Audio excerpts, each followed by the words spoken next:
Hey, Arkansas, let me tell you something. I'm Tom Cox, and I plan on winning this next United States Senate election. I'm not thinking about an exploratory committee. In my world, you're either in or you're out. It's like a ball game. I am in for the duration of this fight, and I intend on winning it.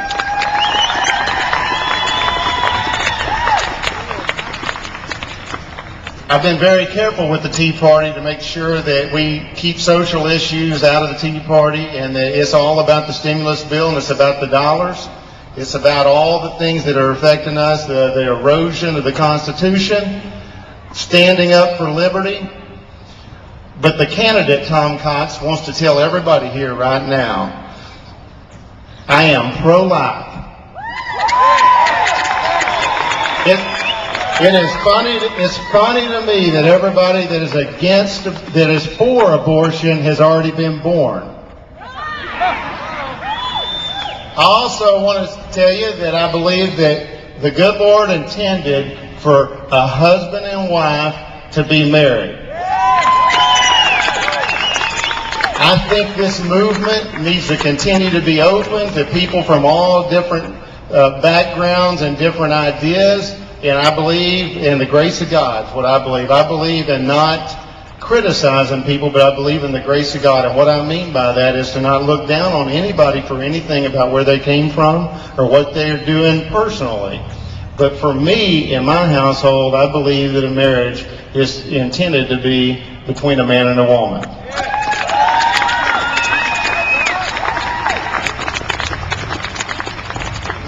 When it is between a man and a woman, then you get these beautiful children like this.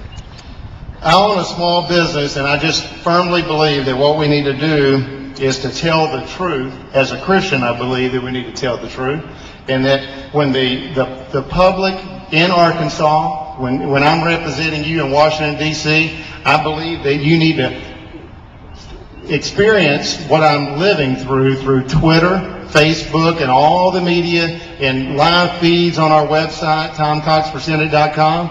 And I believe that we need to be able to say, look, guys, here's what they're trying to do. They're trying to pass this thing off as cap and trade, but it's really the clean your clock bill, and you better hold on to your wallet because they're coming after you. What we need to do is put an end to the crazy spending that our federal government's doing. Like I said earlier, the whole nation has had a turn down, a pullback in the economy. So wouldn't it be common sense to just cut back the same percentage in government spending as we've all had to cut back? We have to get a control on the spending, and then we need to immediately start slashing payroll taxes. We need to start reducing the business tax rate, because 80% of Americans and Arkansans are working for small business. And the small businesses, guess what? If we give them a little bit of a stimulus and help those small businesses, they might go buy a Chevrolet pickup truck, or a Dodge pickup truck, or a Fairlane RV, or maybe even an Aloha pontoon boat. You never know.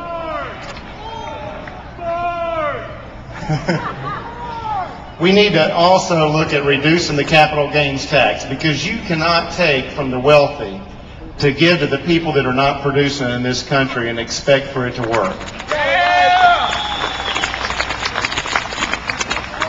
And there are so many farmers, before I had a lot of people ask me to run. It's been incredible since April 15th.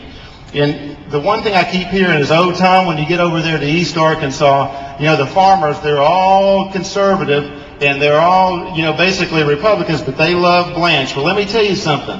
They may have, I believe it's past tense, because I know in my heart that with the things like the death tax that is cleaning their clock, when the father passes away at a small farm and they have to pay uncontrollably taxes, they're sick of it too, and what's going on in Washington. I believe that it is unreal to expect a seasoned senator from this state to start voting with Christopher Dodd from Connecticut and Nancy Pelosi and Harry Reid, and the people of Arkansas don't agree with the people from Connecticut and the people from California and the people from Nevada. Arkansas is unique. This is a beautiful place, and I don't care if they say, oh, Arkansas has been a bunch of Democrats for 100 years or whatever. The people from Arkansas know how to work, and they're frugal. They're frugal people. They want to get up and they want to earn a fair day's paycheck, and they want to produce for what they are paid. And I don't believe that the way the voting has been going on since the first of the year with our two senators, that we stand for that. It's ridiculous, and we're mad, and we're going to do something about it.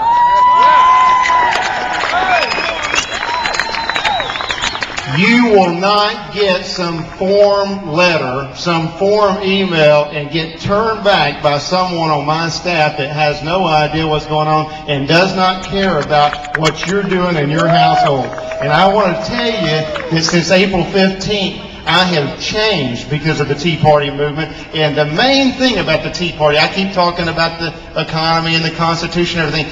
The main thing about the Tea Party movement is we're sick of them not listening to us. So when I go to Washington, D.C., I'm telling you right now, brothers and sisters from Arkansas, I'm going to listen to you. I'm going to be a different kind of honest Christian representative that you can be proud of. And if I'm not doing the job, you bonk me on the head and oust me, because I'm telling you right now, I'm giving you my word, you can read these lips and I don't need a teleprompter. I will listen to you, and I will do what the Bible tells me to do first, and you guys second. And that's the way you're supposed to live your life. In closing, I have respect for Blanche Lincoln, but I do not agree with the decisions and the voting record that she's been making the last few months and the last few years, actually. Many of you guys might know that I'm in the boat business, and I build a brand called Aloha Pontoon Boats. Well, Thomas Payne actually lives in Hawaii as well. We had a wonderful chat this morning. And I just want to remind everybody that aloha means hello and goodbye both. So I want to say right now, 7 o'clock, Little Rock, Arkansas, June 15, 2009, aloha, Blanche Lincoln, and that means goodbye. I am going for Blanche Lincoln, not my brethren Republicans, and we're going to take this state and we're going to turn it back red. Razorback red's what this state's going to be when I'm done with it.